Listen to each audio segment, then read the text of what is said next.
여러분 안녕하십니까? 뉴스타트 1부 시작합니다. 오늘 전국에서 차량 669만 대가 고속도로를 이용할 걸로 보여 이번 연휴 기간 가장 막힐 걸로 보입니다. 한국도로공사는 오늘 수도권에서 지방으로 49만 대가, 지방에서 수도권으로 51만 대가 이동해 연휴 기간 가장 극심한 정체가 예상된다고 전망했습니다. 지방으로 내려가는 고속도로는 낮 1시에서 2시쯤 가장 붐볐다가 밤 9시에서 10시쯤이 돼서야 정체가 해소될 전망입니다. 또 서울 방향은 오후 4, 5시쯤 정체가 절정에 달한 뒤 내일 새벽 3시에서 4시쯤 해소될 걸로 보입니다. 추석인 오늘은 대부분 지역에서 구름 사이로 이른바 슈퍼문에 가까운 밝고 큰 보름달이 뜰 것으로 보입니다. 기상청은 오늘 대체로 구름 많은 가운데 소나기가 내리다 점차 갤 것으로 보여 달이 뜨는 저녁 무렵에는 전국에서 구름 사이로 보름달을 볼 수 있을 것으로 보인다고 밝혔습니다. 서울에서는 오후 6시 17분부터 밝은 달이 떠오르겠고 대전은 오후 6시 14분, 광주 오후 6시 15분, 대구에서는 6시 9분쯤 보름달을 볼 수 있을 전망입니다. 특히 오늘은 달과 지구의 거리가 평균보다 가까워서 슈퍼문에 가까운 밝고 큰 달을 볼 수 있을 전망입니다. 서울에서 보름달이 밤하늘 가장 높이 뜨는 시각은 자정을 지난 18일 0시 4분입니다. 긴 추석 연휴를 맞아 지역 전통시장 역시 모처럼 활기가 넘쳤습니다. 가족이 함께한 나들이 객들은 더없이 정겹고 흥겨운 시간을 보냈습니다. 이윤재 기자입니다. 전통시장 좁은 골목이 인파로 가득합니다. 탐스럽게 익은 사과, 배가 주인을 기다리고 먹음직스러운 떡이 진열된 가게는 오가는 흥정 속에 손 쉴 틈 없이 바쁩니다.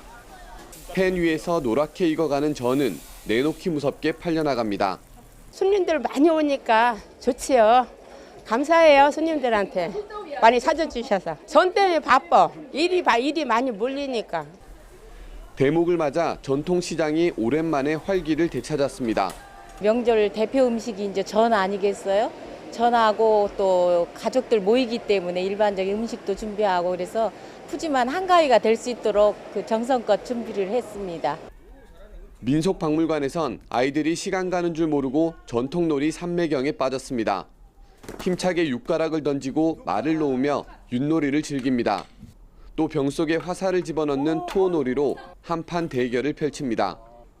어른들도 아이 앞에서 소시적 실력을 뽐냅니다. 저 어렸을 때 뭐 제기차기라든가 투 던지기 하고 놀았는데 박물관에서 그런 걸 해준다 그래서 애들도 좀 구경시켜주고 하려고 왔습니다. 재밌었어요. 발을 옮기며 피아노를 밟고 북을 두드리며 신나게 음악 세상에 빠집니다. 온 가족과 함께 나온 아이는 할머니와 이야기를 나누며 추억을 쌓습니다. 꼬마가 고사리 손으로 색연필을 꼭 쥐었습니다. 서툰 솜씨지만 입술까지 앙 다물고 열심히 그린 끝에 한복이 고운 색을 입었습니다. 평소에는 한복을 접할 기회가 많이 없는데 명절 맞아서 유치원에서 또 한복을 입기도 하고 이렇게 색칠도 해보고 하니까 되게 보기 좋고 저도 마음이 좋네요. 뿌듯하고. 길고 여유로운 한가위 연휴를 맞아 전국 곳곳에서 풍성하게 열리는 행사들. 무엇보다 소중한 가족과 함께하기에 더없이 정겹고 즐거운 나들입니다. YTN 이윤재입니다.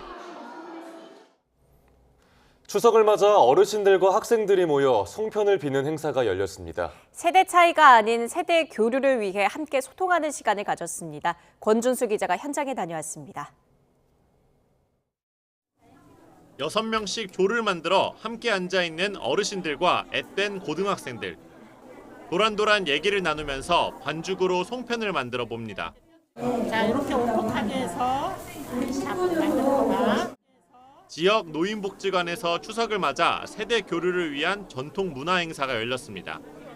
복지관을 이용하는 어르신들은 손주들을 보는 것 같은지 웃음꽃이 피었습니다. 아유, 우리 손자 손녀들 오는 것 같아가지고 기특해 죽겠어요. 이뻐 보이고 아주 야무져 보여서 제가 저 추천해서 뽑았어요. 일로 그러고. 자리를 함께한 학생들도 처음엔 어색함을 느끼는가 싶었는데 어느새 어르신들에게 애교도 피웁니다. 학교에선 쉽게 배울 수 없는 것들을 배우는 시간인지라 수업 시간처럼 집중하니 뿌듯한 마음도 그만큼 커졌습니다. 어르신들이랑 대화하면서 떡 만들어 보니까 너무너무 좋았던 것 같아요. 저는 하나 만들고 있을 때 어르신들은 막 6개 만들고 있고 그래서 되게 신기했던 것 같아요. 친할머니, 친할아버지랑 그렇게 자주 시간을 보낸 적이 없어가지고 이렇게 할머니들이랑 있으니까 뭔가 생각도 나면서 좀 보고 싶었어요. 지루할 틈도 없이 시간은 훌쩍 지나고 누가 예쁘게 송편을 만들었나 서로 비교도 해봅니다. 막상 송편 빚는 게 쉽지는 않지만 어르신들의 도움을 받아 이렇게 예쁘게 모양이 만들어졌습니다. 송편 빚기에 이어선 제기차기와 투호 등 전통놀이도 다 같이 즐깁니다. 응원과 박수가 더해지니 분위기는 더 흥겨워집니다.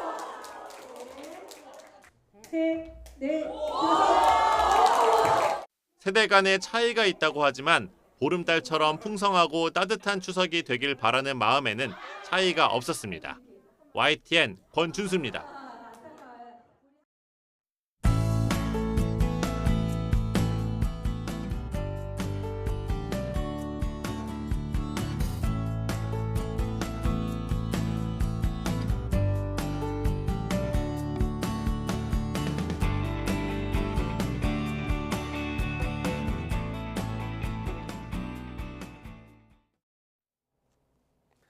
한가위를 앞둔 전통시장에 6시간가량 전기 공급이 끊기면서 명절 대목을 기대했던 상인들이 그야말로 날벼락을 맞았습니다. 연휴를 맞아 바닷가에는 나들이 객들이 몰리면서 늦더위 물놀이 사고도 이어졌습니다. 김철희 기자가 보도합니다. 추석을 앞두고 활기를 띠어야 할 시장 안이 암흑천지로 변했습니다. 횟집도 떡집도 모두 어둠에 잠긴 가운데 시장 앞에선 복구 작업이 한창입니다. 경기 부천시 상동시장에 갑작스레 전기 공급이 끊긴 건 어제 오후 5시 40분쯤. 전기 수요를 시장 앞 전선이 버티지 못하고 사고가 난 거로 추정됩니다. 과부하로 인해서 그 전선 쪽이 이제 문제가 돼가지고 정전이 됐고요. 변압기 밑에 있는 저압 전선. 6시간쯤 지나서야 전기 공급은 완전히 정상화됐는데 상인들은 대목 앞 정전에 발을 동동 굴러야 했습니다. 저희 오늘 대목입니다. 큰 대목이고 들이 오신다는 분이 몇 분이나 계신데 그분들한테 물건을 주실지 없을지를 지금 답을 못하고 있습니다. 전력 복구가 한창이던 시각, 서울 불광동에선 멧돼지 2마리가 출몰했습니다. 멧돼지에 의해 다친 사람은 없었지만 논란 주민 신고가 이어지면서 소방대원들이 늦은 밤 출동해야 했습니다. 소방 관계자는 대형견 크기로 추정되는 멧돼지들이 도망한 것으로 파악해 포획하지 않고 철수했다고 설명했습니다. 어제 오후 6시쯤에는 상주 분기점 주변을 달리던 1.5톤 트럭에서 불이 났습니다. 불이 난 것을 본 40대 운전자와 동승자가 차를 갓길에 세우고 대피해 다친 사람은 없었습니다. 운전자가 있었고, 동승자가 있었고 그렇습니다. 화재 진화됐고, 견인 조치했고. 경찰과 소방당국은 갑자기 차량이 멈췄고 차 아래에서는 불꽃이 보였다는 운전자 진술을 토대로 원인을 조사하고 있습니다. 어제 오후 3시 반쯤에는 강원도 양양군 하조대 수욕장에서 물놀이하던 40대 남성과 10대 여아가 물에 빠졌다가 해양경찰에 의해 안전하게 구조됐습니다. 반면 부산 해운대 수욕장에서는 방글라데시 국적 남성 2명이 잇따라 물에 빠져 목숨을 잃는 등 늦더위 속 물놀이 사고도 이어졌습니다. YTN 김철입니다. 어제 저녁 8시 반쯤 신대구 부산고속도로 청도 1터널 부산 방향에서 SUV 차량 2대가 부딪혔습니다. 이 사고로 뒤따라오던 SUV 운전자 1명이 다쳐 병원으로 옮겨졌습니다. 또 사고 수습 과정에서 2개 차로 가운데 1개 차선이 통제돼 한때 정체를 빚었습니다. 경찰은 블랙박스와 운전자 진술을 통해 정확한 사고 원인을 조사하고 있습니다. 오랜만에 가족들이 모이는 추석 명절에 생사도 모르는 아들, 딸을 그리워하는 이들이 있습니다. 바로 장기 실종 아동의 부모님인데요. 부모님과 헤어져 20년 넘게 집으로 돌아오지 못한 아이들이 1,000명이 넘습니다. 이들의 부모님을 이현정 기자가 만나고 왔습니다.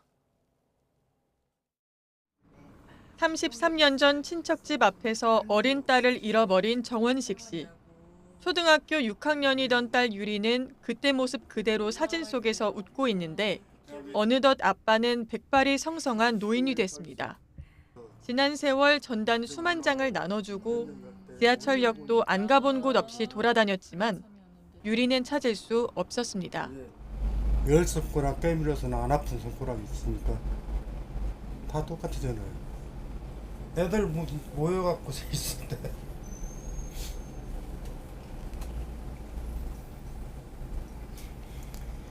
여기에 일자식 있으면은 얼마나 좋을까. 실종된 송혜일을 찾아주세요. 이 현수막을 주인공 송기룡 씨는 25년 동안 전국을 누비며 찾던 딸을 끝내 만나지 못한 채 지난달 26일 교통사고로 세상을 떠났습니다. 내가 얘를 찾아서 얘보다도 하루만 더 오래 살고 싶어요. 얘보다도 한 달만 해도. 이렇게 20년 넘게 가족 품으로 돌아오지 못한 장기 실종 아동은 1,044명에 달합니다. 부모들을 애달게 만든 길고 긴 세월을 보여주듯 실종 아동 찾기 전단지 속 아이들의 사진은 빛이 발했습니다. 아들, 딸을 찾아달라고 끊임없이 소리쳐보지만 부모들은 꺼져가는 세상의 관심에 점점 기운이 빠집니다. 특히 명절이 다가오면 설레던 아이 얼굴이 더 선명하게 떠올라 빈자리가 힘들게 느껴집니다. 명절 때 그럴 때만 찾아와서 잠깐 비춰주는데 부모님들이 가장 두려워하는 게 있습니다. 우리가 찾고 있는 아이들이 관심에서 멀어지는 게 무서운 거예요. 그래도 어딘가에서 잘 살고 있기를, 그래서 한 번이라도 만날 수 있기를 부모님은 오늘도 기적을 기다립니다. 유리야, 엄마 아빠가 너를 애타게 찾고 있는 거 알고나 있어? 하루속히라도 빨리 봐서 엄마 아빠 품으로 돌아와 주기를 바란다. 유리야, 사랑한다. YTN 이현정입니다. 명절 때 받은 선물 가운데 필요가 없거나 사정이 있어서 중고거래 사이트에 파는 경우가 종종 있죠. 하지만 건강기능식품의 경우 무턱대고 되팔았다간 처벌을 받을 수가 있어서 주의점 숙지하는 게 좋겠습니다. 김주영 기자입니다. 추석 명절 선물로 건강기능식품은 늘 인기입니다. 하지만 기호에 맞지 않거나 선물로 너무 많이 들어올 경우 중고거래에 나서기도 합니다. 그런데 내 물건을 파는 것이라고 해도 지켜야 할 조건들이 있습니다. 우선 당근마켓과 번개 장터를 통해서만 거래가 가능합니다. 또 한 사람당 1년에 10번, 합쳐서 30만 원 이하로만 팔 수 있습니다.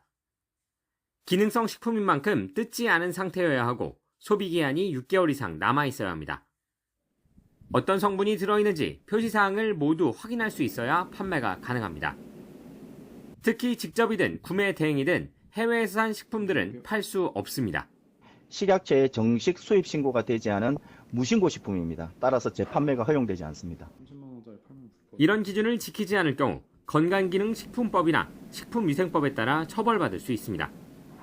기왕이면 주는 사람의 마음을 생각해서 선물로 받은 건강기능식품은 본인이 먹거나 주변 지인들에게 나눠주는 건 어떨까요?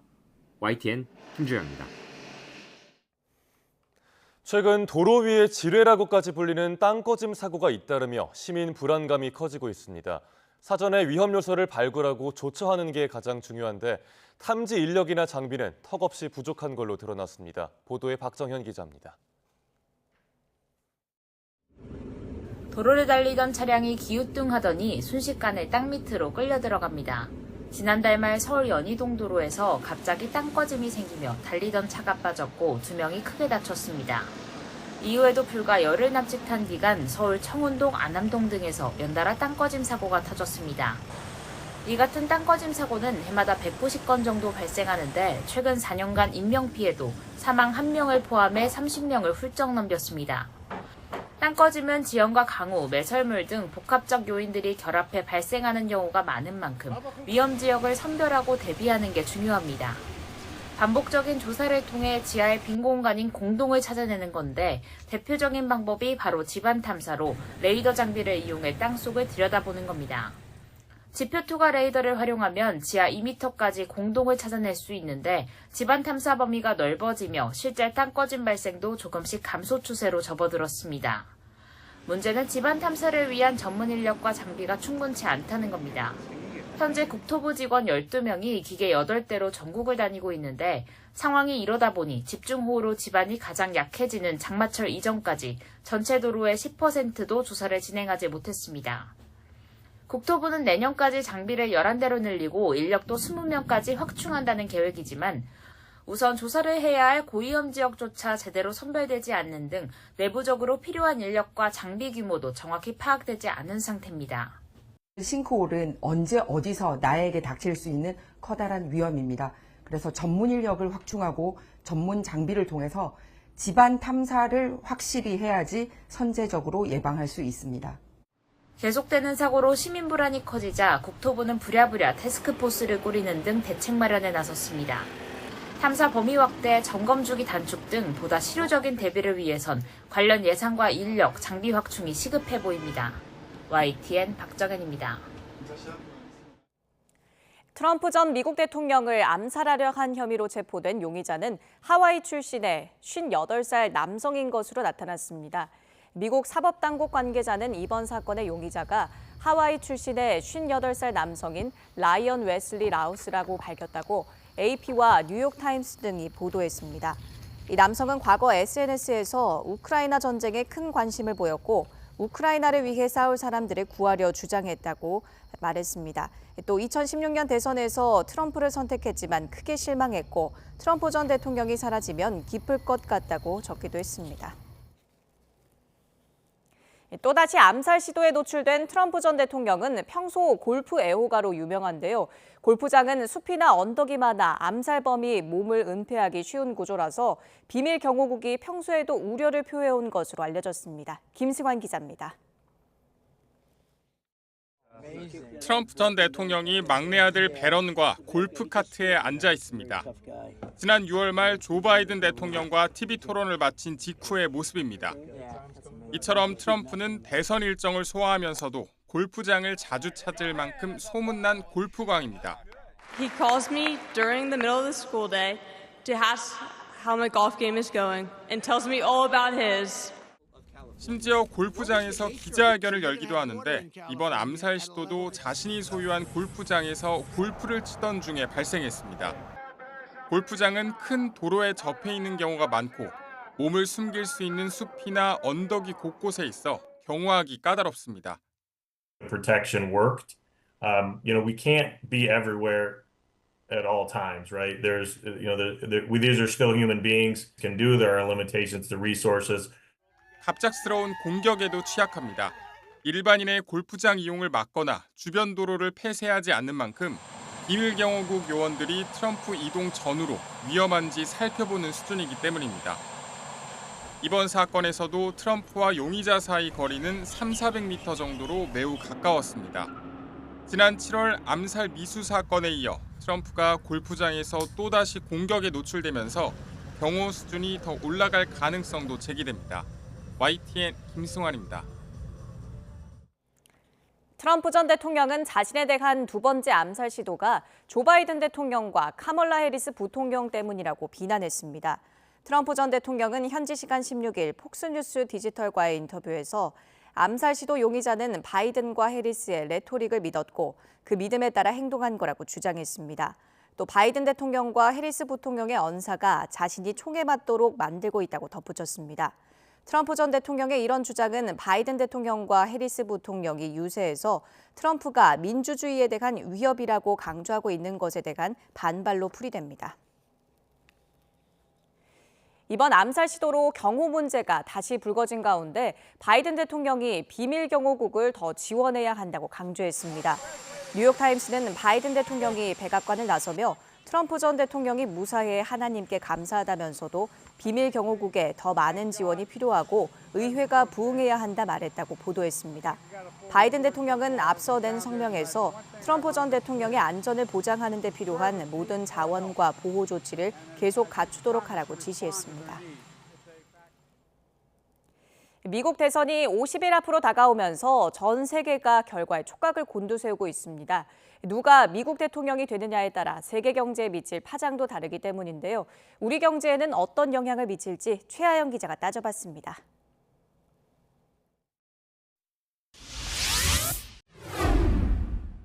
트럼프 전 대통령의 경제정책 기조는 아메리카 퍼스트, 미국 우선주의입니다.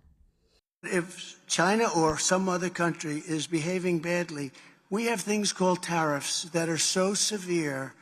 트럼프는 모든 나라에 10에서 20% 보편 관세를, 중국에는 60% 관세를 부과하겠다고 공언했습니다. 미국 수출 비중이 높은 우리나라 입장에선 수출 둔화를 걱정하지 않을 수 없습니다. 게다가 전기차와 배터리, 반도체 등 미국에서 해외 기업이 받는 보조금 정책을 탐탁지 않아 하는 것도 걸리는 대목입니다. 모두 우리나라 핵심 산업인데 혜택을 약속받고 미국에 투자를 늘린 한국 기업들이 타격을 받을 수 있습니다. 해리스 부통령의 경제정책 기조는 현재 바이든 정부와 크게 다르지 않습니다. 트럼프와 달리 친환경 에너지 정책을 이어갈 것으로 보입니다. Is my values have not changed. You mentioned the Green New Deal.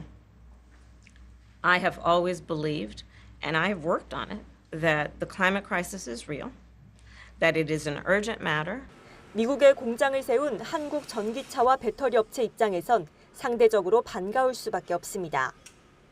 하지만 법인세를 최대 28%까지 올리겠다는 공약은 달갑지 않습니다. 한국 기업도 세부담을 피할 수 없기 때문입니다. 이처럼 정책은 다르지만 두 사람이 외치는 공약은 기본적으로 미국의 이익을 우선시하고 있습니다. 누가 미국 대통령이 되든 긴장의 끈을 놓지 말아야 하는 이유입니다. 보호무역주의를 넘을 수 있는 우리 자체의 경쟁력도 키우고 또 앞으로 향후 이제 미국과 적극적인 협조를 통해서 우리 소위 말하는 이 자유민주주의 시장 경제 가지고 있는 국가 중심으로라도 좀 더 자유로운 무역이 이루어질 수 있도록. 또 두 사람 모두 중국을 강하게 견제하는 만큼 전문가들은 공급망과 수출 다변화 전략을 마련해야 할 시점이라고 조언합니다. YTN 최하영입니다. 필리핀 출신 가사관리사 시범 사업이 지난 3일 서울에서 시작됐습니다. 돌봄 공백을 막기 위한 것이지만 외국인 가사관리사를 도입한 오세훈 시장조차 지금 같은 조건으로는 성공할 수 없을 거라고 지적했는데요. 가사관리사 도입에 따른 과제는 뭔지 김현아 기자가 정리했습니다. 맞벌이 부부 돌봄 부담을 덜기 위해 국내 처음으로 도입된 외국인 가사관리사 서비스. 하지만 최저임금 공방 속에 기대보다 높은 비용이 책정되며 초반 열기도 다소 식었습니다.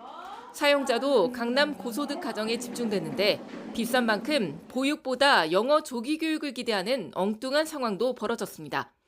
비용 문제 해결책은 크게 두 가지로 나뉩니다. 최저임금법이 적용되지 않는 가사 사용인으로서 각 가정이 싼값에 개별 계약하도록 하자는 안과 국제노동기구 ILO도 능력에 따른 차별임금은 인정한다며 언어와 문화 적응이 필요한 외국인 가사 도우미의 초기 임금을 낮추되 경력에 따라 최저임금까지 높여가자는 주장입니다. 여러 가지 소통을 해야 되는데 그런 점에서 좀 어려움이 있을 거라 생각을 하기 때문에 그런 이제 경력이나 그런 것들을 좀 객관을 해가지고 단계적인 그런 생산성에 맞춘 시급 지급이 필요하지 않나. 하지만 모두 외국인 임금 이중 구조를 허용한다는 점에서 국내 노동시장의 반대를 뚫어야 합니다. 가사관리사의 역할도 다시 논의할 필요가 있습니다. 현재 시범 사업 중인 필리핀 가사 도우미는 아침 8시부터 저녁 8시까지만 일하고 일반 가사는 금지, 등하원 라이딩도 하지 못합니다. 심야 시간차 근무나 야근이 잦은 가정, 일부 가사를 맡기고 본인이 아이를 돌보고 싶은 가정 등은 여전히 도움을 받지 못하는 겁니다. 부모가 다양한 옵션을 가지고서 이렇게 양육 방식에 자유를 더할 수 있어야 된다라고 생각이 듭니다. 이 양육 방식과 돌봄 방식의 자유를 더하는 것이 저는 이 제도의 궁극적인 목표라고 생각합니다. 결국 외국인 돌봄 인력의 비용과 역할을 재조정하지 않는 한 본사업 순항을 기대하기는 어렵다는 지적입니다. YTN 김현아입니다. 물가와 금융 안정을 목표로 통화 정책을 펴는 한국은행이 파격적인 정책을 잇따라 제안하고 있습니다.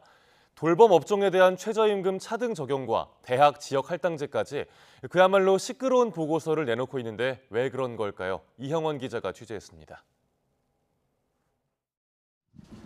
논란의 시작은 올해 3월 내놓은 돌봄 비용 관련 보고서입니다. 고령화와 저출산 같은 우리 사회 고질적인 문제를 언급하며 간병과 아이 돌봄 비용을 낮춰야 한다고 제안했습니다. 그러면서 외국인 노동자 직접 고용 등 최저임금을 비껴갈 수 있는 방식까지 제시해 노동계가 반발했습니다. 돌봄 서비스 부분의 낮은 생산성을 고려할 때 이 부분에 최저임금을 다소 낮게 적용한다면 경제 전체적으로는 효율성을 개선하는. 대한민국 중앙은행인 한국은행에서 외국인 여성 돌봄 노동을 싸잡아 폄훼하는 시대착오적이며 비인권적인 보고서를 발간하고 6월에 내놓은 물가 보고서도 논쟁을 불러왔습니다. OECD 국가와 비교해 농산물 물가가 유독 높다며 수입 확대를 주장하자 농림축산식품부 장관이 직접 나서 반박했습니다. 사과처럼 전체를 수입하지 않을 경우에는 농가를 보호하는 입장에서 굉장히 좋은 정책일지 모르지만 변동성이 굉장히 커질 수 있다. 그렇기 때문에 수입의 다양화를 추진하는 게 좋지 않겠냐라는. 수입을 많이 한다고 해서 가격이 떨어진다라는 것은 큰 연관성은 없다. 아무래도 농업 분야의 특수성이 있고 지금 물가 중심으로만 단선적으로 봤기 때문에. 지난달에는 대학 입시 제도라는 가장 예민한 문제까지 건드렸습니다. 아이의 잠재력보다 부모 경제력이나 거주 지역이 서울대 진학을 좌우한다며 상위권 대학 입학 정원을 지역별 학령 인구 비율로 선발할 것을 제안했습니다. 입시 불평등이 유발하는 수도권 인구 집중과 서울 집값 상승, 저출산 같은 구조적인 사회 문제를 해결할 방안이라는 겁니다. 특정 지역 출신 학생 수가 입학 정원에도 몇 % 이상 안 되게 이런 식으로만 컨트롤하면 굉장히 현실적으로 할 수 있다. 서울대 교수님들께서 좀 합의 보셔가지고 하시면 돼요. 이렇게 한국은행이 논쟁적인 화두를 던지는 건 이창용 총재가 말한 싱크탱크 역할에 충실한 결과입니다. 실제로 이 총재는 저출생과 고령화, 소득 불평등, 교육 격차 등 구조적인 문제 앞에 한국은행의 역할을 통화정책 테두리 안에만 묶어둘 수 없다고 강조해왔습니다.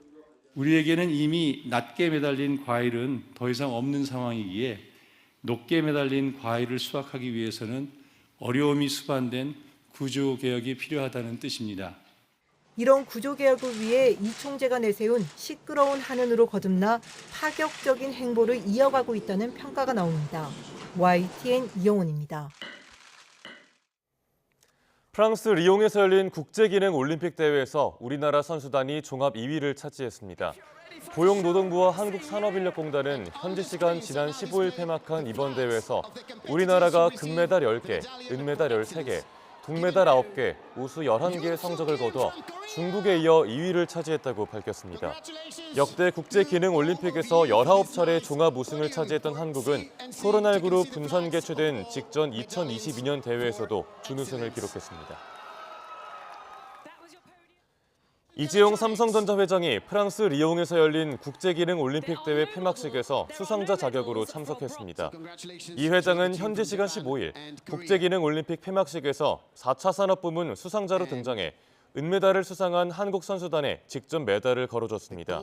기술 인재의 중요성을 강조해온 이 회장은 지난 2009년과 2022년 대회에도 직접 방문해 선수단을 격려했고 삼성전자는 지난 2007년 이후 9회 연속으로 대회를 후원하고 있습니다. 이 회장은 해외 사업장을 방문해온 매년 명절 연휴 때와 마찬가지로 이번엔 유럽 지역의 삼성 법인과 생산 현장을 둘러보고 임직원들을 격려하는 일정을 소화할 걸로 보입니다. 파리올림픽 전부터 공개적으로 표출됐던 문화체육관광부와 대한체육회 갈등이 고조되고 있습니다. 먼저 예산을 앞세워 체육회를 압박하기 시작한 문체부가 이기흥 체육회장의 연임 원천 봉쇄 시도에 나선 데 이어 공익감사까지 청구하자 체육회도 곧바로 반격에 나섰습니다. 이대건 기자의 보도입니다. 역대급 성적을 낸 파리올림픽 선수단이 앉아야 할 자리가 텅 비어 있습니다. 선수단 공진을 이끌고 귀국한 대한체육회가 해단식 참석을 거부했기 때문입니다. 해단식 참석을 위해 대기하던 유인촌 문화체육관광부 장관과 장미란 2차관은 발길을 돌려야 했습니다. 올림픽 전부터 표출됐던 문체부와 체육회 간 갈등의 상징적인 장면입니다. 단단히 화가 난 문체부는 예고한대로 체육회 예산 집행 부분을 정조준했습니다.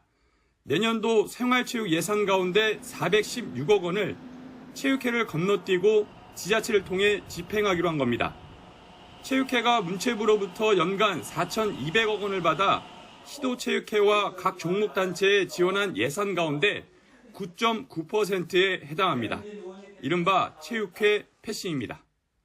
이제 올림픽도 끝났고 당분간 그런 큰 국제적인 경기가 없기 때문에 이번부터 해서 체육 정책의 전반적인 그런 개혁을 잘 정리해서 다시 만들도록 하겠습니다. 체육회는 문체부나 지자체가 예산을 집행할 능력이 없을 뿐 아니라 한다면 명백한 법 위반이라고 반발합니다. 무궁무하고 못합니다. 각 시도도 못할 겁니다. 전문성이 없어서. 그러면 결국이 국민체육진흥공단을 시켜서 할 텐데. 여기에 문체부가 이기흥 회장의 연임을 봉쇄하려는 시도에 나선 데 이어 감사원에 체육회에 대한 공익감사까지 청구했습니다. 감사 청구 대상은 파리올림픽 운영에서 체육회 자체 예산 사용까지 끌어모을 수 있는 건 사실상 다 모았습니다. 이에 체육회도 문체부의 과도하고 부당한 행정 조치에 대한 시정이 이뤄지길 바란다며 맞불 감사 청구 입장을 밝혔습니다. 특히 10월 국회 국정감사를 앞두고 국가의 체육 업무를 관장하는 양대 기관인 문체부와 체육회 갈등은 최고조에 오를 전망입니다. YTN 이다운입니다. 투자자들의 돈으로 이른바 돌려막기식 폰지 사기를 벌였다는 의혹을 받는 아트테크 업체 대표가 해외로 도피했습니다. YTN 취재 결과 서울 신설동에 있는 아트테크 업체인 갤러리 K의 대표 김모 씨가 지난달 이미 해외로 출국한 사실이 확인됐습니다. 갤러리 K는 미술품에 돈을 투자하면 매년 7에서 9%의 대여 수익을 보장하고 3년 뒤 계약 기간이 끝나면 미술품을 다른 곳에 팔아주거나 직접 매입하겠다며 투자자를 모집했습니다. 경찰은 이 회사가 먼저 투자한 사람들의 돈을 후발 투자자들의 수수료로 지급하는 방식의 폰지 사기를 벌인 걸로 의심하고 있습니다.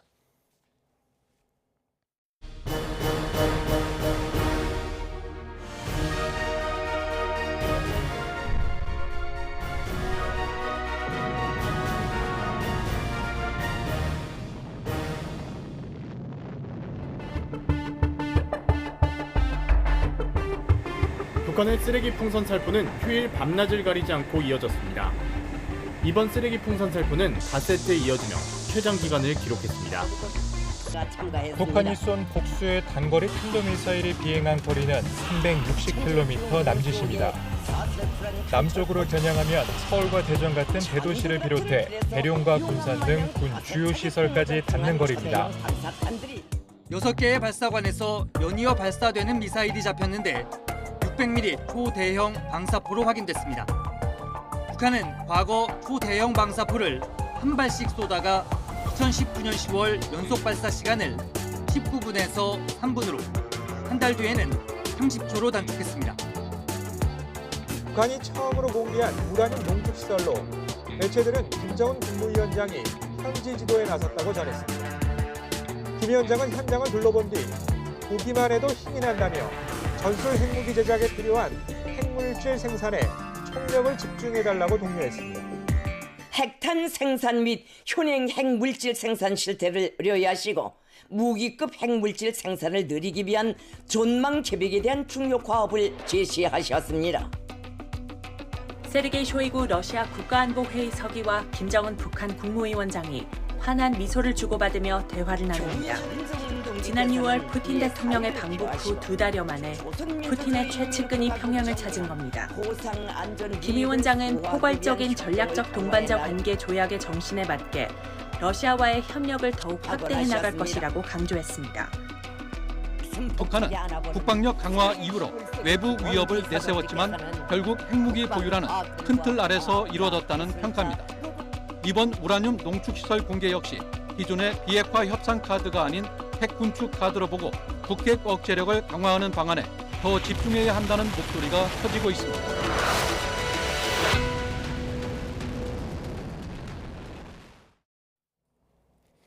북한에서도 추석은 주요 민속 명절 가운데 하나로 성묘하는 풍경은 우리와 크게 다르지 않습니다.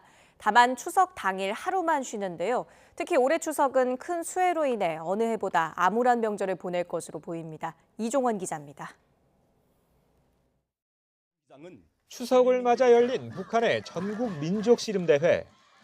결승전에서 상대를 눕히고 크게 환호하는 모습은 우리 천하장사와 다를 게 없습니다.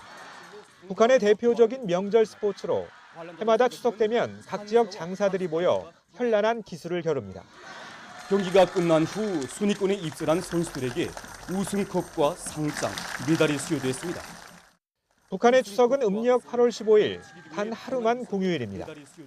씨름과 같은 민속 경기를 즐기고 성묘를 가거나 추모관을 찾아 조상의 넋을 기리는 풍경은 우리와 비슷합니다.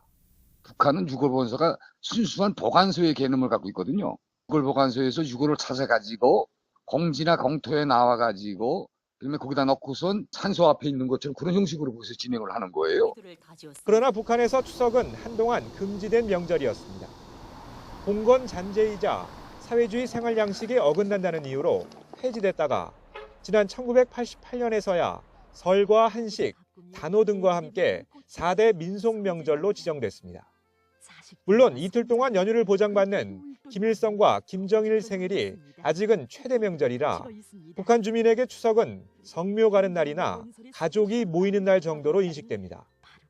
민족 명절과 민속 명절로 구분하고 있고 그 민족 명절은 김일성 주석이라든지 김정일 위원장의 생일을 이야기하는 거고 그마저도 북한의 올해 추석은 더 암울할 전망입니다. 올여름 압록강 범람으로 침수된 농경지만 여의도 면적 10배에 달하고 무너진 제방이나 주택을 다시 일으키는 복구 작업이 곳곳에서 진행 중입니다. 이미 유엔 식량농업기구 FAO는 홍수와 해충 피해로 북한의 농작물 수확량이 크게 줄 것으로 예상했습니다. 통일부 당국자는 경제난 장기화로 북한의 판가위 분위기는 점차 희석되고 있다며 특히 올해는 수해복구 등의 주민들이 많이 동원돼 예년보다 더 어려운 상황이라고 말했습니다. YTN 이종원입니다.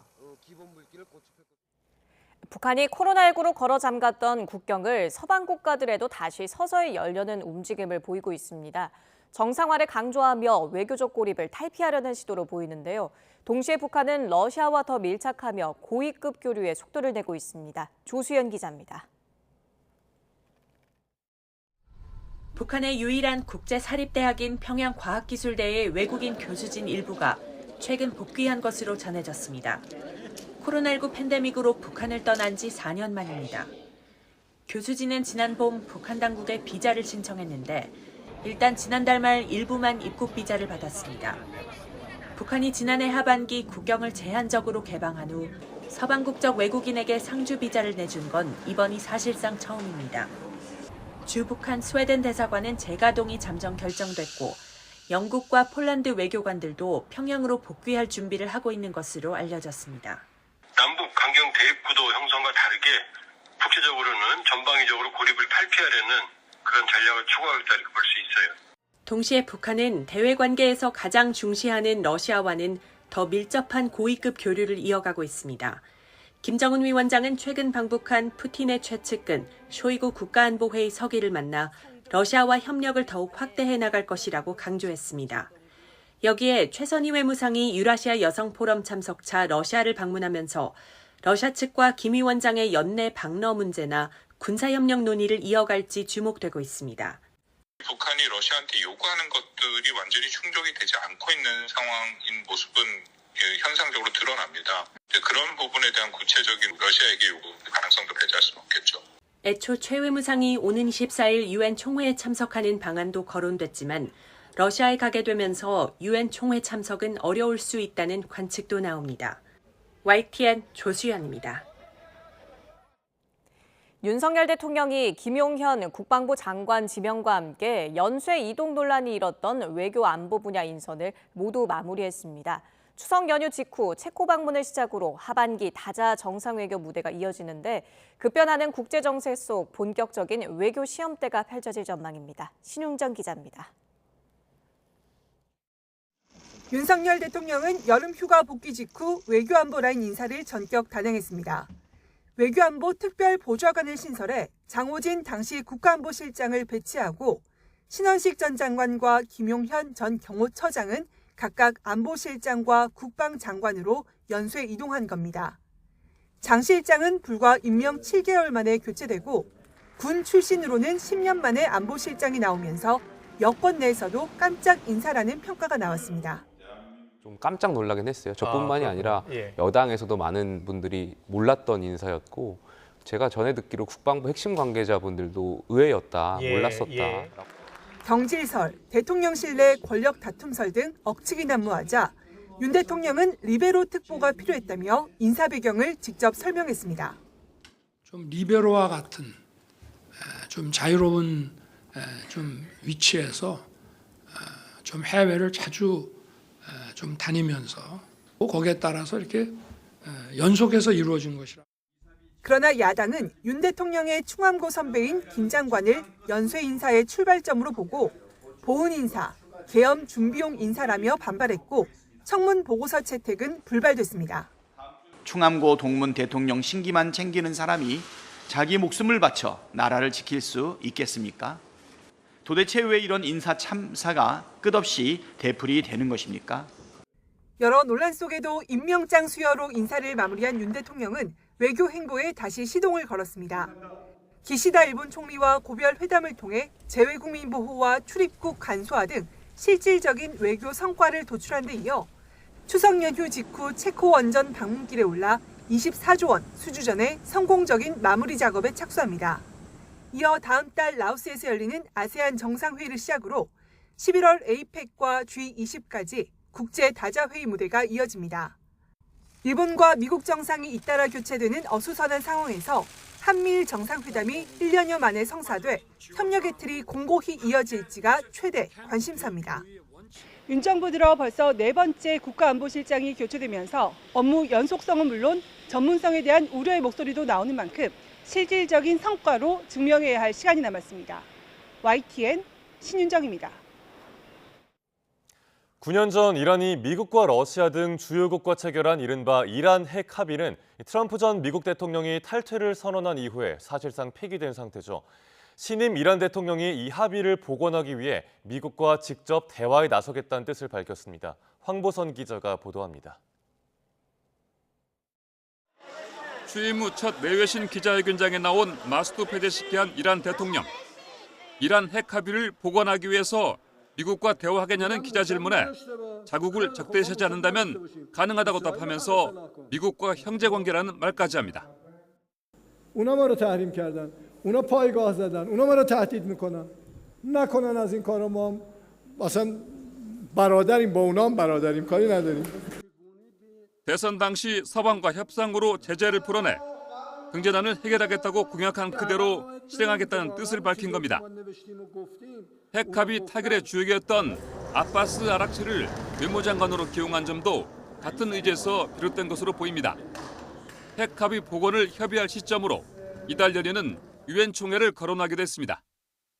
페제시키안 대통령은 최근 예멘 후티 반군이 이스라엘을 겨냥해 발사했다고 한 극초음속 탄도미사일은 물론이고 러시아가 우크라이나에 발사한 미사일도 이란과 아무 관련이 없다고 말했습니다. اما اون چیزی که با قاطعیت میشه گفت از اون موقعی که ما اومدیم چیزی ما به اونا ندادیم. 이란이 2015년 미국, 영국, 프랑스, 중국, 러시아, 독일 등 6개국과 맺은 핵 합의는 사실상 폐기된 상태. 트럼프 전 미국 대통령이 집권 당시인 2018년 일방적으로 탈퇴한 뒤 경제 제재가 재개됐고 이란도 이에 대응해서 핵 프로그램을 이어왔기 때문입니다. YTN 황보선입니다. 현지 시간 16일 오전 9시 55분 미국 휴스턴에서 남서쪽으로 약 40km 떨어진 라포르트에서 석유, 가스 등의 수송을 위해 지하에 매설된 파이프 라인이 폭발했습니다. 이 폭발로 화재가 발생하면서 거대한 화염이 수십 미터 높이까지 치솟았습니다. 인근 주민들에게는 대피령이 내려졌고 학교는 휴교령이 내려졌습니다. 또 인근 도로는 폐쇄됐고 수천 가구의 전기 공급이 중단됐습니다. 브라질에서 지방선거를 앞두고 열린 상파울루 시장 후보 TV 토론 중 한 후보가 의자로 경쟁자를 폭행하는 아찔한 장면이 고스란히 전파를 탔습니다. 현지 시간 15일 저녁 생중계된 TV 토론에서 마르사우 후보가 방송인 출신인 다테나 후보를 광대에 비유하며 비난하자 이에 격분한 다테나 후보가 의자를 들어 마르사우 후보의 머리를 향해 휘둘렀습니다. 이 모습은 고스란히 시청자에게 전달됐고 유튜브 녹화 영상에도 그대로 담겼으며 이 TV 토론은 곧바로 중단됐습니다. 인근 병원에서 치료받은 마르사우 후보는 크게 다치진 않았다는 소견을 받았다고 밝혔습니다. 조국 혁신당 대표는 자녀들의 입시 비리 혐의 등으로 현재 대법원에서 재판을 받고 있습니다. 대법원 판결이 언제 어떻게 나올지가 의정 활동에 결정적 영향을 끼칠 수밖에 없는데 이르면 올해 안에 나올 거란 전망이 많지만 변수도 있습니다. 홍민기 기자가 정리했습니다. 자녀들의 입시 비리와 딸 조민 씨의 장학금 부정수수 혐의 등으로 1심과 2심에서 징역 2년을 선고받은 조국 혁신당 대표. 2심 선고 직후 정계 진출을 시사했던 조 대표는 여기서 포기하지 않고 새로운 길을 걸어가겠습니다.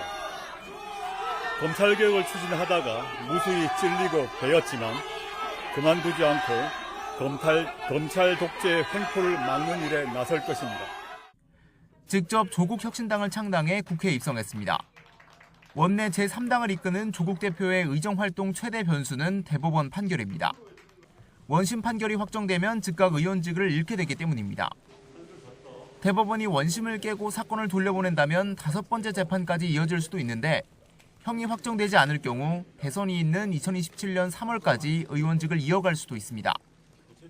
이 때문에 과거 조 대표도 국회의원을 하루만 하게 될지 3년을 하게 될지는 모른다는 입장을 밝히기도 했습니다.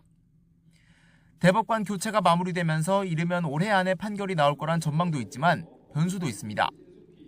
상고심 주심을 맡은 엄상필 대법관은 아내 정전 교수의 입시 비리 혐의 2심에서 실형을 선고했는데 조 대표 사건과도 증거나 공소 사실이 상당 부분 겹치는 만큼 조 대표 측이 이의를 제기하면 재판부가 바뀔 수도 있는 겁니다.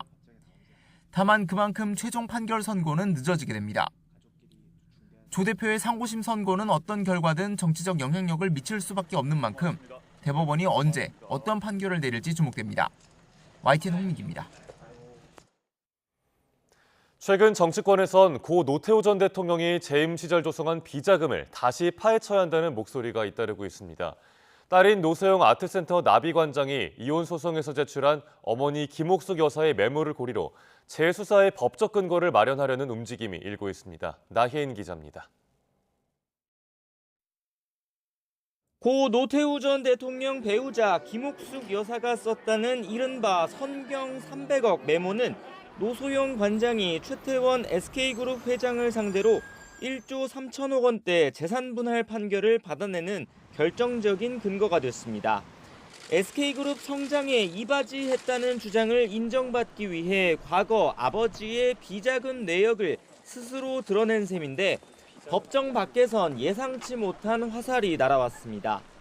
김 여사의 메모가 1990년대 검찰의 육공 비자금 수사에선 드러나지 않았던 기록이란 점에 주목해 정치권을 중심으로 재수사 요구가 빗발친 겁니다. 비자금 수사 당시 확인된 금액만 4,500억이었습니다. 그중에서 2,628억을 추징했고요. 그 메모에 써진 비자금 규모가 900억이 넘는 걸로 나와 있습니다. 야당에선 군사 반란처럼 헌정 질서를 파괴한 범죄자의 불법 재산은 당사자가 사망해도 환수할 수 있게 하자는 법안이 발의됐습니다. 공익을 앞세워 원칙적으로는 허용되지 않는 소급 적용도 가능하게 했습니다. 노 전 대통령은 물론 800억 원 넘는 미납 추징금을 남기고 사망한 전두환 씨도 겨냥했습니다. 비자금이 더 드러나면 추징 절차와 별도로 일단 상속세부터 물려야 한다는 주장도 제기됐습니다.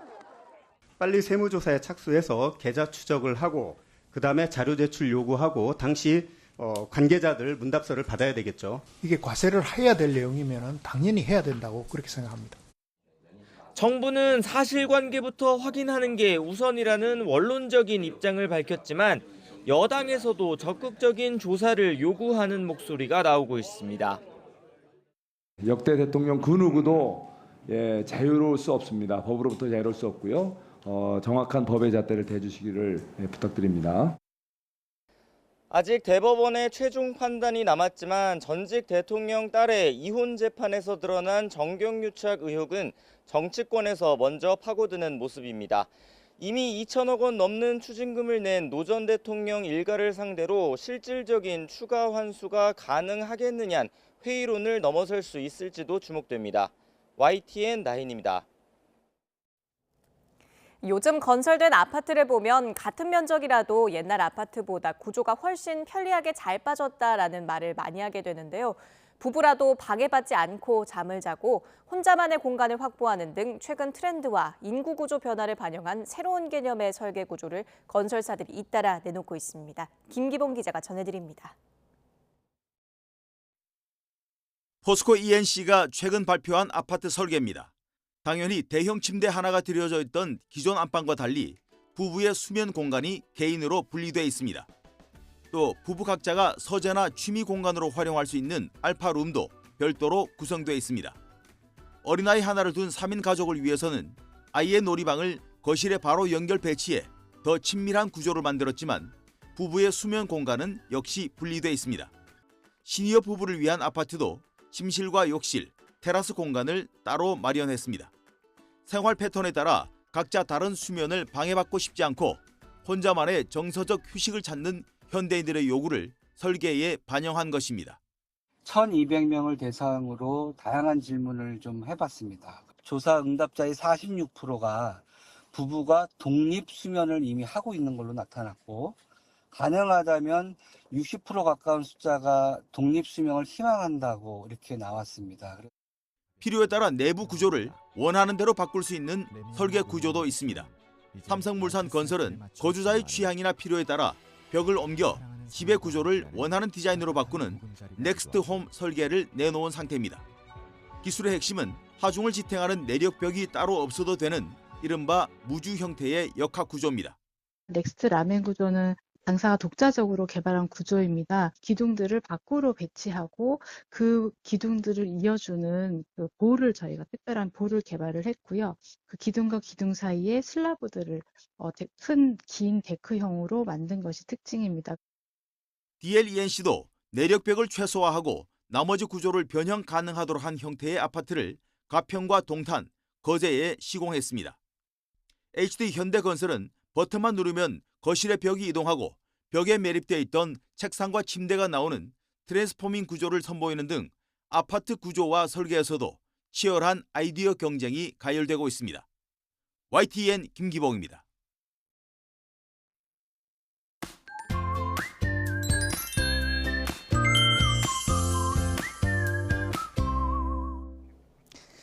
추석인 오늘 가을 표고임이 이어집니다. 강원도를 제외한 대부분 지방에 폭염특보가 특히 경기 일부와 호남 그리고 충남을 중심으로는 폭염경보가 발효 중입니다. 밤사이 곳곳에서 열대야도 나타나고 있습니다. 현재 대부분 지방 25도를 웃돌고 있는데요. 서울이 26.1도, 창원 27도로 열대야가 나타나고 있습니다. 낮 기온 살펴보겠습니다. 서울이 31도, 청주 대전, 청주가 33도, 대구는 34도까지 오를 것으로 보입니다. 오늘 전국이 아침까지 곳곳에 안개가 짙게 끼겠습니다. 이른 성묘 가는 분들은 안전운전해 주시길 바랍니다. 또 오늘도 소나기 소식이 있습니다. 오후까지 수도권과 충남 또 그 밖의 지방은 오늘 밤까지 오겠는데요. 양은 5에서 60mm로 지역 간의 강우량의 편차가 클 것으로 보입니다. 밤에는 다행히 소나기가 그치면서 구름 사이로 보름달을 볼 수 있겠는데요. 서울에서는 오후 6시 17분, 대전은 오후 6시 14분, 그리고 광주는 6시 15분 정도가 예상됩니다. 날씨였습니다. 뉴스타트 1부 마칩니다. 잠시 후 2부가 이어집니다. 시청해주신 여러분 고맙습니다.